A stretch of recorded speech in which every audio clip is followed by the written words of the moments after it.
শ্রুতিকুঞ্জ চ্যানেলে আপনাকে স্বাগত। আজকে আমার নিবেদন রবীন্দ্রনাথ ঠাকুরের লেখা জীবিত ও মৃত। রানীহাটের জমিদার সারদাশঙ্কর বাবুদের বাড়ির বিধবা বউটির পিতৃকুলে কেউ ছিল না, সকলেই একে একে মারা গিয়েছে। পতিকুলেও ঠিক নিজের বলতে কেউ নেই, স্বামীও নেই, পুত্রও নেই, একটি ভাশুরপো। সারদাশঙ্করের ছোট ছেলেটি, সেই তাহার চোখের মণি। সে জন্মানোর পর তার মায়ের দীর্ঘকাল প্রচণ্ড বেদনা হয়েছিল। সেই জন্য এই বিধবা কাকিমা কাদম্বিনী তাকে মানুষ করেছে। পরের ছেলে মানুষ করলে তার প্রতি প্রাণের টান আরও যেন বেশি হয়, কারণ তার উপরে অধিকার থাকে না, তার উপরে কোনো সামাজিক দাবি নেই, কেবল স্নেহের দাবি। কিন্তু কেবলমাত্র স্নেহ সমাজের সামনে নিজের দাবি কোনো দলিল অনুসারে প্রমাণ করতে পারে না এবং চায়ও না। শুধু অনিশ্চিত প্রাণের ধনটিকে দ্বিগুণ ব্যাকুলতার সঙ্গে ভালোবাসে। এই ছেলেটির প্রতি সমস্ত ভালোবাসা ঝেড়ে ফেলে একদিন শ্রাবণের রাত্রে কাদম্বিনীর হঠাৎ মৃত্যু হলো। হঠাৎ কী কারণে তার হৃৎস্পন্দন থেমে গেল। সময় তার নিজের মতো ঠিকই চলতে লাগলো, শুধু সেই স্নেহকাতর ক্ষুদ্র কোমল হৃদয়ের ভিতর সময়ের ঘড়ির কল চিরকালের মতো বন্ধ হয়ে গেল। পাছে পুলিশের উপদ্রব ঘটে, এই জন্য বেশি দেরি না করে জমিদারের 4 জন ব্রাহ্মণ কর্মচারী শীঘ্রই মৃতদেহ দাহ করতে চলে গেল। রানীহাটের শ্মশান লোকালয় থেকে বহু দূরে, পুকুরের ধারে একটি কুটির এবং তার কাছে একটা প্রকাণ্ড বটগাছ। বিশাল মাঠে আর কোথাও কিছু নেই।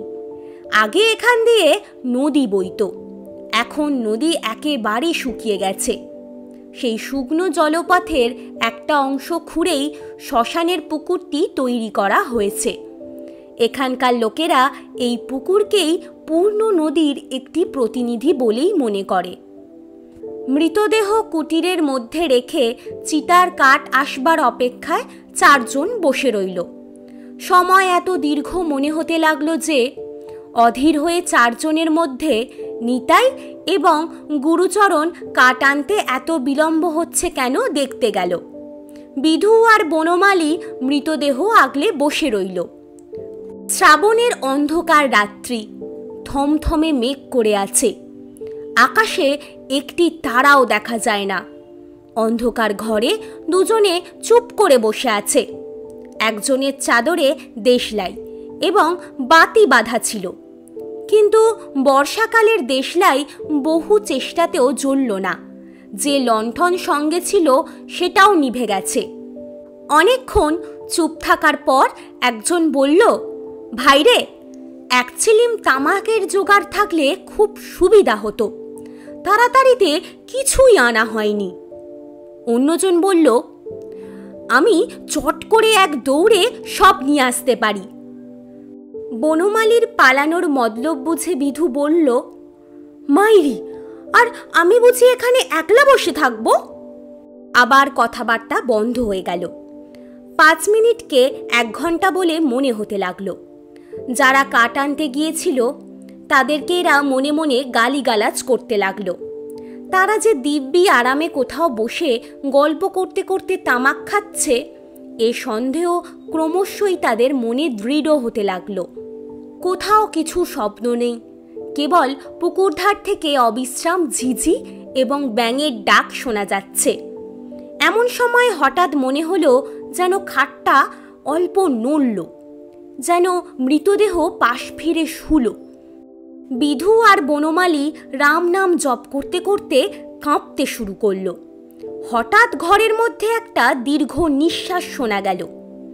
বিধু এবং বনমালী এক মুহূর্তে ঘর থেকে লাফ দিয়ে বাইরে বেরিয়ে গ্রামের দিকে দৌড় দিল। প্রায় ক্রোশ 1.5 পথ গিয়ে দেখল তাদের বাকি 2 সঙ্গী লণ্ঠন হাতে ফিরে আসছে। তারা সত্যিই তামাক খেতে গিয়েছিল।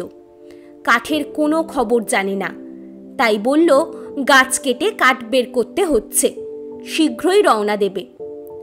তখন বিধু এবং বনমালী কুটিরের সমস্ত ঘটনা বলল। নিতাই এবং গুরুচরণ অবিশ্বাস করে উড়িয়েই দিল এবং কর্তব্য ছেড়ে চলে আসার জন্য তাদের উপর রেগে গিয়ে বিস্তর কথা শোনাতে লাগলো। কাল বিলম্ব না করে চারজনেই শ্মশানে সেই কুটিরে গিয়ে উপস্থিত হলো।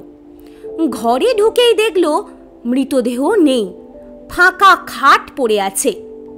সবাই সবার মুখের দিকে চেয়ে রইল, যদি শিয়ালে নিয়ে গিয়ে থাকে। কিন্তু ঢাকা দেওয়ার বস্ত্রটি পর্যন্ত নেই।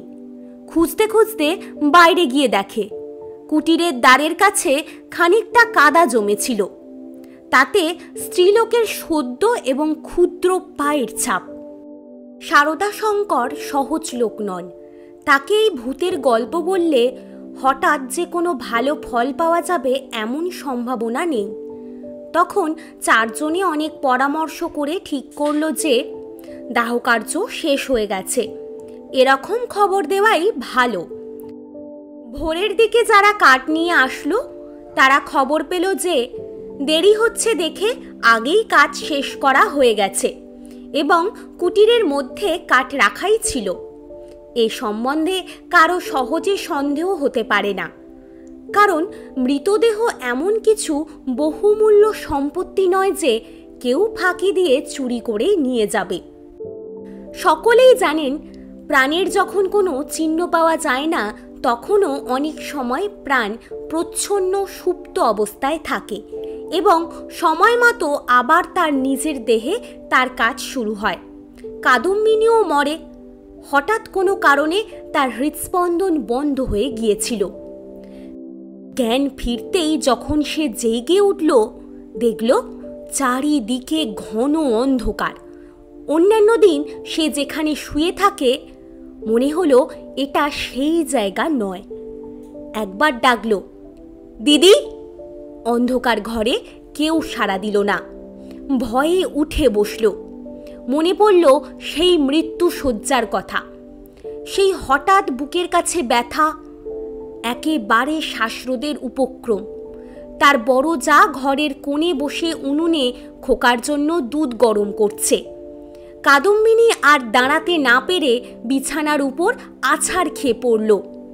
রুদ্ধ কণ্ঠে বলল, দিদি একবার খোকাকে এনে দাও, আমার শরীরটা কেমন করছে।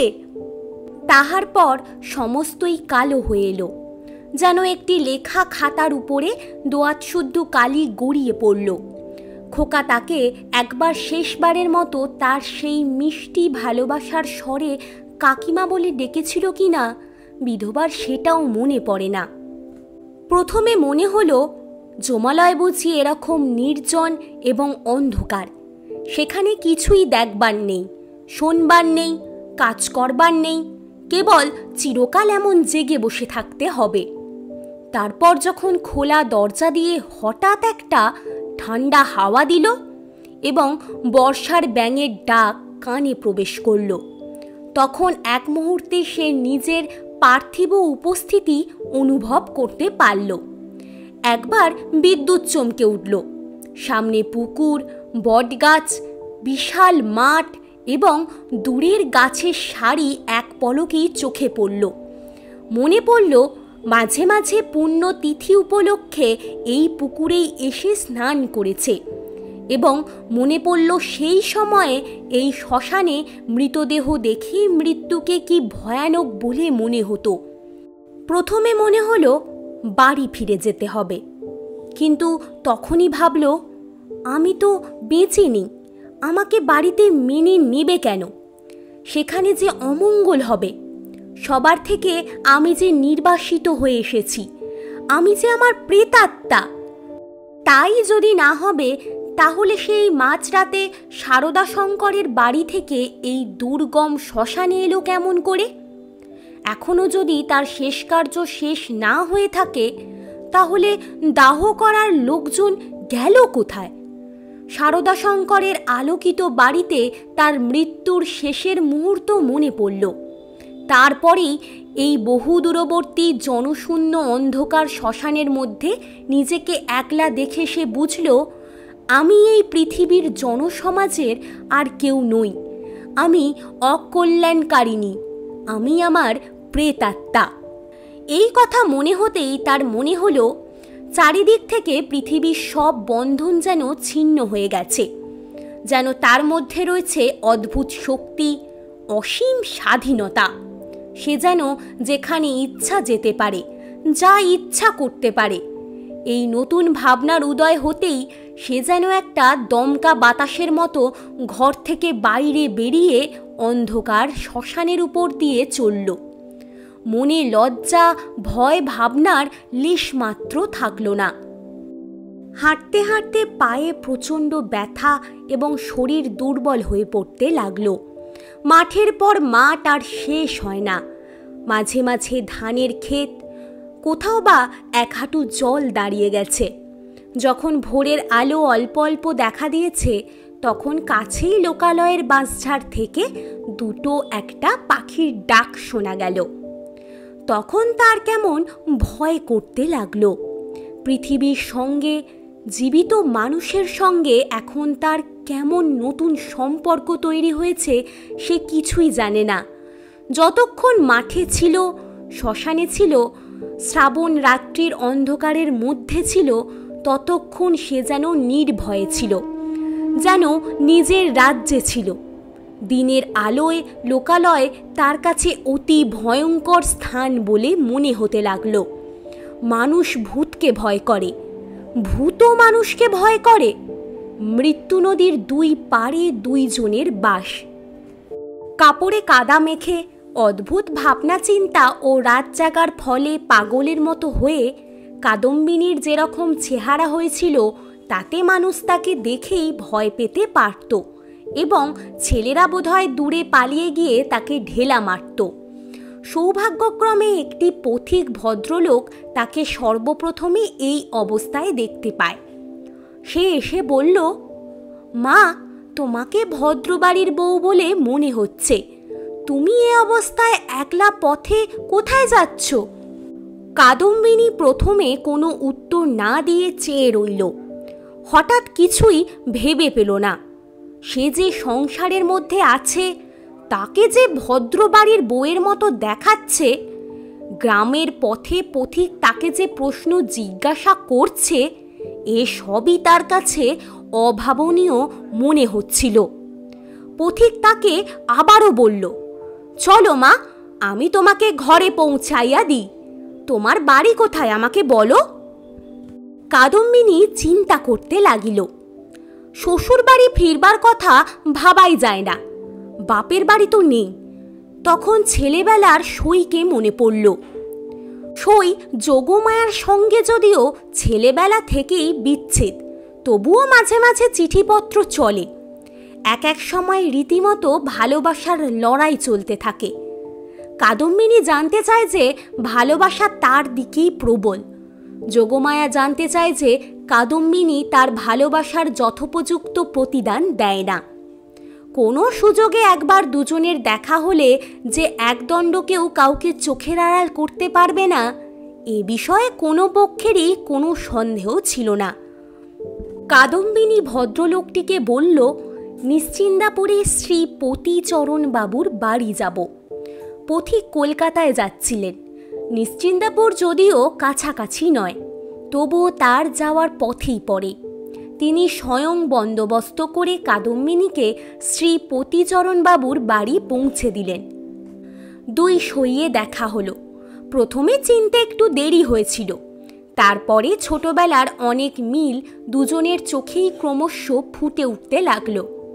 যোগমায়া বলল, উমা, আমার কি ভাগ্য!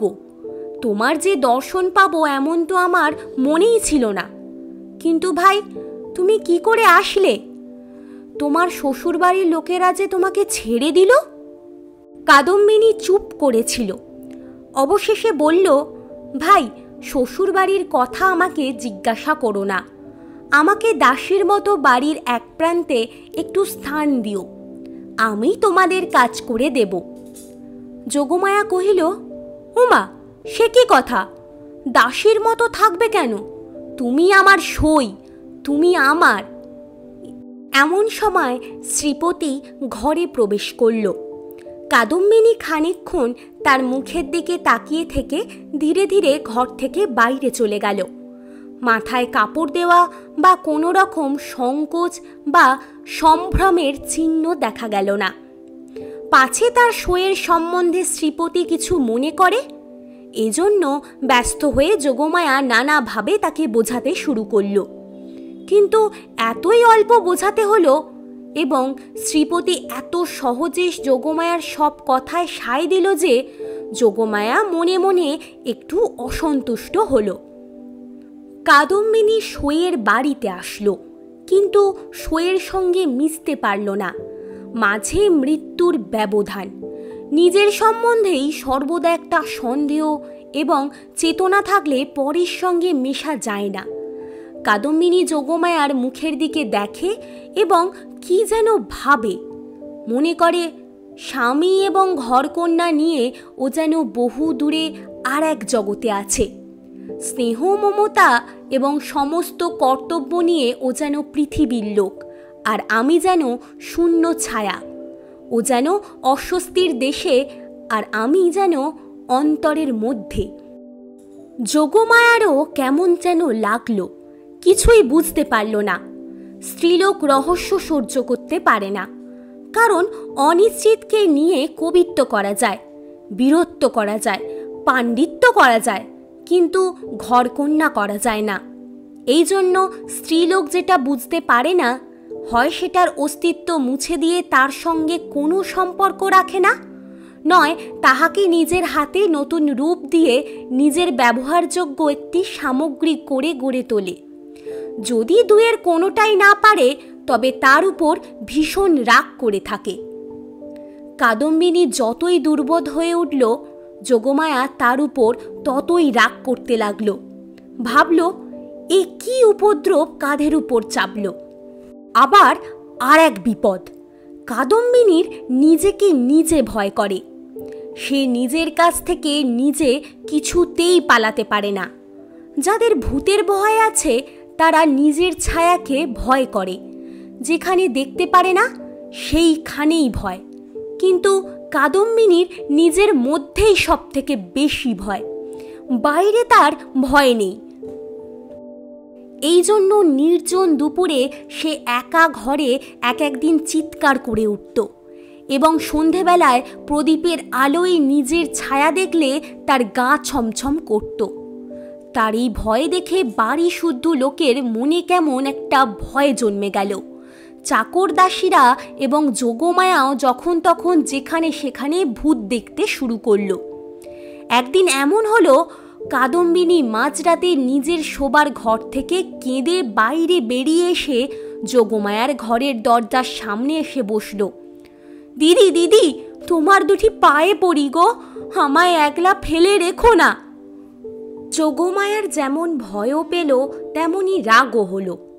ইচ্ছা করল তক্ষুনি কাদম্বিনীকে দূর করে দেয়, কিন্তু দয়াপরায়ণ শ্রীপতি অনেক চেষ্টায় তাকে ঠান্ডা করে পাশের ঘরে থাকতে দিল। পরদিন অসময়ে ভিতর ঘরে শ্রীপতিকে ডাকা হলো। যোগমায়া তাকে হঠাৎ কথা শোনাতে শুরু করলো। হ্যাঁ গা, তুমি কেমন ধারা লোক! একজন মেয়ে মানুষ নিজের শ্বশুর ঘর ছেড়ে তোমার ঘরে এসে আছে, মাসখানেক হয়ে গেল, তবু যাবার নাম করে না। আর তোমার মুখে যে একটি আপত্তি মাত্র শুনি না। তোমার মনের ভাবটা কি বুঝিয়ে বলো দেখি। তোমরা পুরুষ মানুষ এমনই জাতি বটে। সত্যি, সাধারণ স্ত্রী জাতির উপরে পুরুষ মানুষের একটা নির্বিচার পক্ষপাত আছে এবং সেজন্য স্ত্রীলোকেরাই তাদেরকে বেশ অপরাধী করে। অসহায় অথচ সুন্দরী কাদম্বিনীর প্রতি শ্রীপতির করুণা যে মাত্রার চেয়েও একটু বেশি ছিল। এটার বিরুদ্ধে তিনি যোগমায়ার গা ছুঁয়ে শপথ করতে চাইলেও তার ব্যবহারে সেটার প্রমাণ পাওয়া যেত। তিনি মনে করতেন, নিশ্চয়ই শ্বশুরবাড়ির লোকেরা এই পুত্রহীনা বিধবার প্রতি অন্যায় অত্যাচার করত। তাই নিতান্তই সহ্য করতে না পেরে পালিয়ে কাদম্বিনী আমার আশ্রয় নিয়েছে। যখন এর বাপ মা কেউই নেই, তখন আমি একে কি করে ফেলে দিই, এই ভেবেই তিনি কোনো রকমে সন্ধান করেননি এবং কাদম্বিনীকেও এই অপ্রীতিকর বিষয়ে প্রশ্ন করে কষ্ট দিতে তার ইচ্ছে হতো না। তখন তার স্ত্রী তার এই নির্জীব কর্তব্য বুদ্ধিতে নানা রকম আঘাত করতে লাগলো। কাদম্বিনীর শ্বশুরবাড়িতে খবর দেওয়া যে তার ঘরের শান্তি রক্ষার জন্য একান্তই আবশ্যক, সেটা তিনি বেশ বুঝতে পারলেন। অবশেষে ঠিক করলেন হঠাৎ চিঠি লিখলে ভালো ফল নাও হতে পারে, অতএব রানীহাটে তিনি নিজে গিয়ে সন্ধান নিয়ে যা হবে ঠিক করবেন। শ্রীপতি তো গেলেন, এদিকে যোগমায়া এসে কাদম্বিনীকে বলল, সই, এখানে তোমার আর থাকা ভালো দেখাচ্ছে না, লোকে বলবে কি? কাদম্বিনী গম্ভীরভাবে যোগমায়ার মুখের দিকে চেয়ে রইল। লোকের সঙ্গে আমার সম্পর্ক কি? যোগমায়া কথা শুনে অবাক হয়ে গেল। একটু রেগে গিয়ে বলল, তোমার না থাকে আমাদের তো আছে, আমরা পরের ঘরের বউকে কি বলে আটকে রাখব? কাদম্বিনী বলল, আমার শ্বশুরবাড়ি কোথায়? যোগমায়া ভাবিল, মরণ, পোড়া কপালি বলে কি? কাদম্বিনী ধীরে ধীরে বলল, আমি কি তোমাদের কেউ? আমি কি এ পৃথিবীর? তোমরা হাসছ, কাঁদছ, ভালোবাসছ, সবাই আপনজনকে নিয়ে আছো, আমি তো শুধু চেয়ে আছি। তোমরা মানুষ আর আমি ছায়া। বুঝতে পারি না ভগবান আমাকে তোমাদের এই সংসারের মাঝখানে কেন রেখেছেন। তোমরাও ভয় করো পাছে তোমাদের হাসি খেলার মধ্যে আমি অমঙ্গল আনি। আমিও বুঝে উঠতে পারি না তোমাদের সঙ্গে আমার কি সম্পর্ক, কিন্তু ঈশ্বর যখন আমাদের জন্য আর কোনো জায়গা বানিয়ে রাখেননি, তখন কাজে কাজেই বাঁধন ছিঁড়ে যায়, তবু তোমাদের কাছেই ঘুরে ঘুরে বেড়াই। এমনভাবে চেয়ে কথাগুলো বলে গেল যে যোগমায়া কেমন করে মোটের ওপর একটা কি বুঝতে পারল, কিন্তু আসল কথাটা বুঝল না, জবাবও দিতে পারল না, দ্বিতীয়বার প্রশ্ন করতেও পারল না। বেশ গম্ভীরভাবে চলে গেল। রাত্রি প্রায় যখন 10টা, তখন শ্রীপতি রানীহাট থেকে ফিরে এলেন। মুষলধারে বৃষ্টিতে সব একেবারে ভেসে যাচ্ছে। ক্রমাগতই তার ঝরঝর শব্দে মনে হচ্ছে বৃষ্টির শেষ নেই, আজ রাত্রিরও শেষ নেই।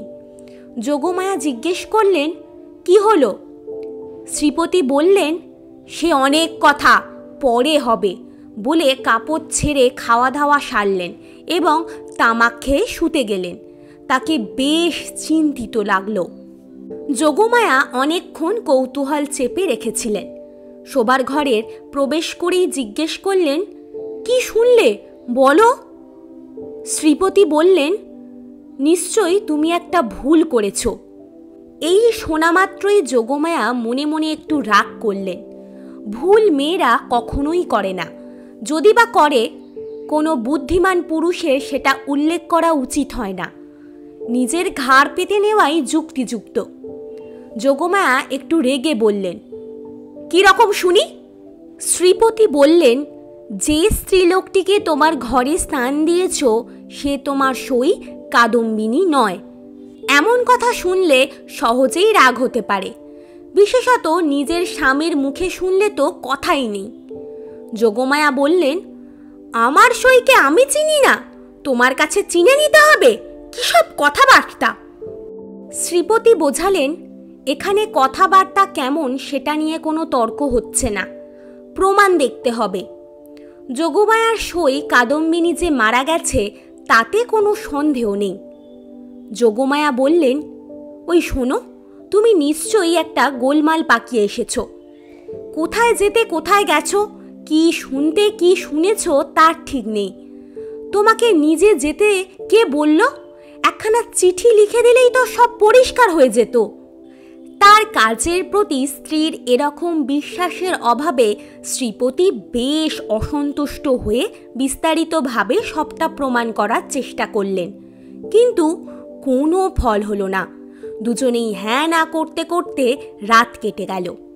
যদিও কাদম্বিনীকে এই মুহূর্তেই বাড়ি থেকে বের করে দেওয়া সম্বন্ধে স্বামী স্ত্রী কারো কোনো মতভেদ ছিল না, কারণ শ্রীপতির বিশ্বাস তার অতিথি ছদ্মপরিচয়ে তার স্ত্রীকে এতদিন প্রতারণা করেছে এবং যোগমায়ার বিশ্বাস সে কুলত্যাগিনী। তবুও এই তর্কটা সম্বন্ধে দুজনের কেউই কারো কাছে হার মানতে চান না। উভয়ের কণ্ঠস্বর ক্রমেই বেড়ে চলল। ভুলে গেলেন পাশের ঘরেই কাদম্বিনী শুয়ে আছেন। একজন বলেন, ভালো বিপদেই পড়া গেল, আমি নিজের কানে শুনে আসলাম। তো আর একজন বলেন, সে কথা বললে মানব কেন, আমি নিজের চোখে দেখছি। অবশেষে যোগমায়া জিজ্ঞেস করলেন, আচ্ছা কাদম্বিনী কবে মরল বলো দেখি। ভাবলেন কাদম্বিনীর কোনো একটা চিঠির তারিখের সঙ্গে অমিল খুঁজে বের করে শ্রীপতির ধারণাকে ভুল প্রমাণ করে দেবেন। শ্রীপতি যে তারিখের কথা বললেন, দুজনেই হিসেব করে দেখলেন যেদিন সন্ধেবেলায় কাদম্বিনী তাদের বাড়িতে আসে সেই তারিখ ঠিক তার আগের দিনেই পড়ে। শোনা মাত্রই যোগমায়ার বুকটা হঠাৎ কেঁপে উঠল। শ্রীপতিরও কেমন একটা মনে হতে লাগলো। এমন সময় তাদের ঘরের দরজা খুলে গেল। একটা হাওয়া এসে প্রদীপটা ফস করে নিভিয়ে দিয়ে গেল।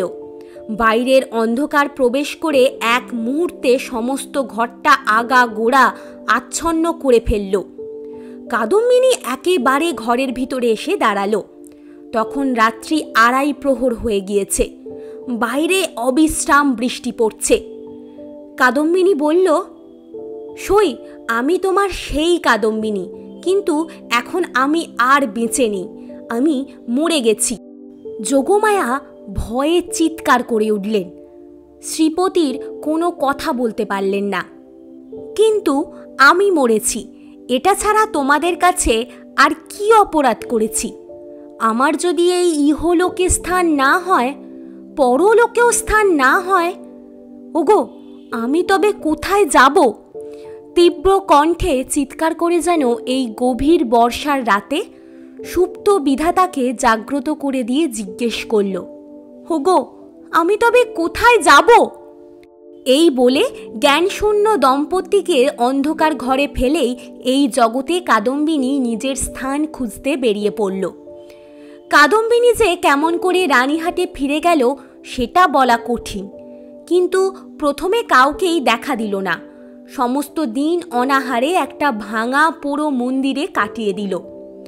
বর্ষার অকাল সন্ধ্যা যখন প্রচণ্ড ঘন হয়ে এলো এবং আসন্ন দুর্যোগের আশঙ্কায় গ্রামের লোকেরা ব্যস্ত হয়ে নিজের নিজের ঘরে আশ্রয় নিল, তখন কাদম্বিনী রাস্তায় বেরোলো।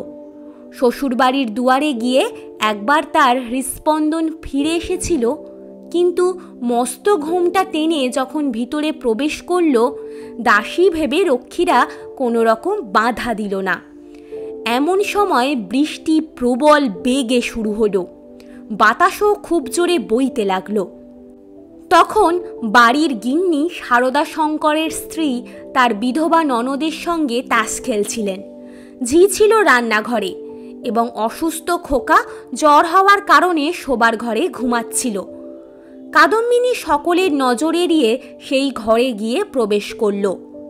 সে যে কী ভেবে শ্বশুরবাড়ি এসেছিল সে নিজেও জানে না, কেবল এইটুকু জানে যে একবার খোকাকে সচক্ষে দেখে যাবার ইচ্ছা। তারপর কোথায় যাবে, কি হবে সে কথা সে ভাবেওনি।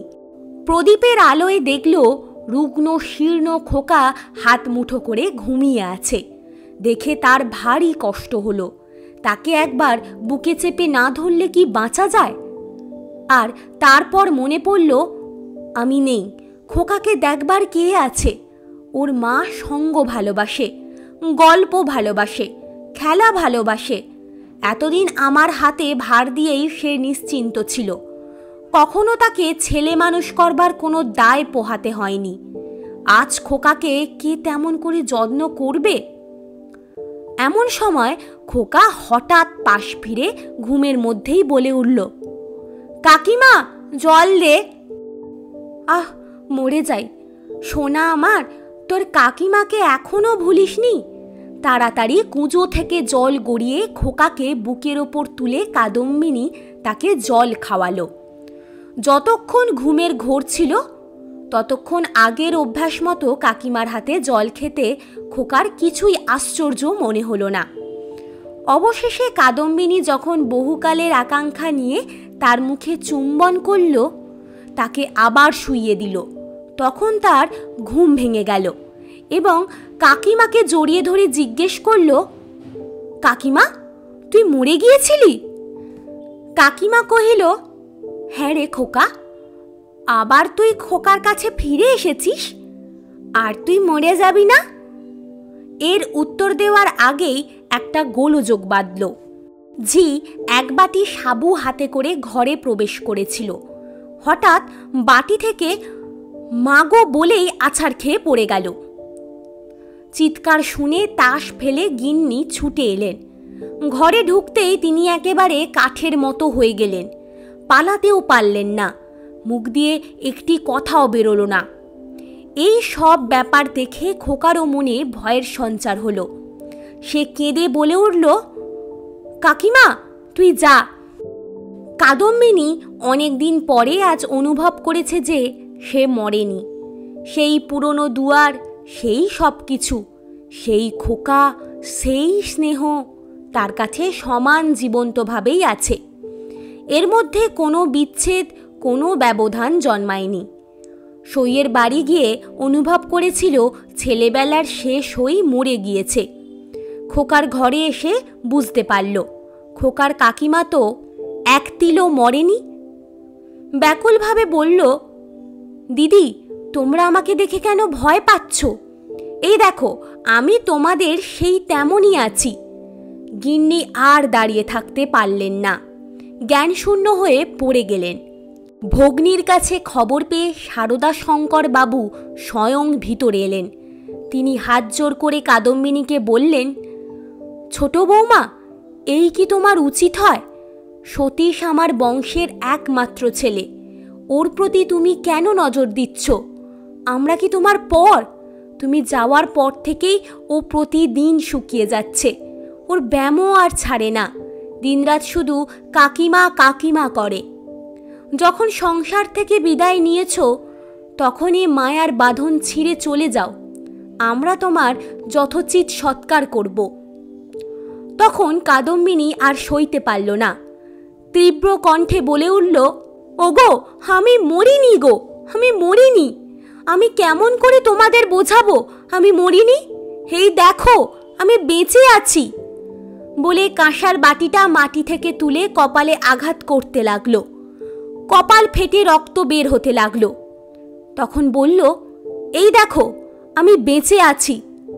সারদা শঙ্কর মূর্তির মতো দাঁড়িয়ে রইলেন। খোকা ভয়ে বাবাকে ডাকতে লাগলো। দুজন জ্ঞানশূন্য মহিলা মাটিতে পড়ে রইল। তখন কাদম্বিনী, ওগো, আমি মরিনি গো, মরিনি, মরিনি গো বলে চিৎকার করে ঘর থেকে বেরিয়ে সিঁড়ি বেয়ে নেমে বাড়ির পুকুরের গিয়ে ঝাঁপ দিল। সারদা শঙ্কর উপরের ঘর থেকে শুনতে পেলেন ঝপাস করে একটা শব্দ হলো। সারা রাত বৃষ্টি হলো। তারপর দিন সকালেও বৃষ্টি পড়ছে, দুপুরেও বৃষ্টির বিরাম নেই। কাদম্বিনী মরে গিয়ে প্রমাণ করল সে মরেনি। এতক্ষণ শুনলেন রবীন্দ্রনাথ ঠাকুরের লেখা জীবিত ও মৃত। শুনে কেমন লাগলো তা আমাদের কমেন্ট করে জানাতে ভুলবেন না। এরকমই আরও গল্প শুনতে আমাদের চ্যানেলটি সাবস্ক্রাইব করে রাখুন। কথা দিলাম, নিরাশ করব না।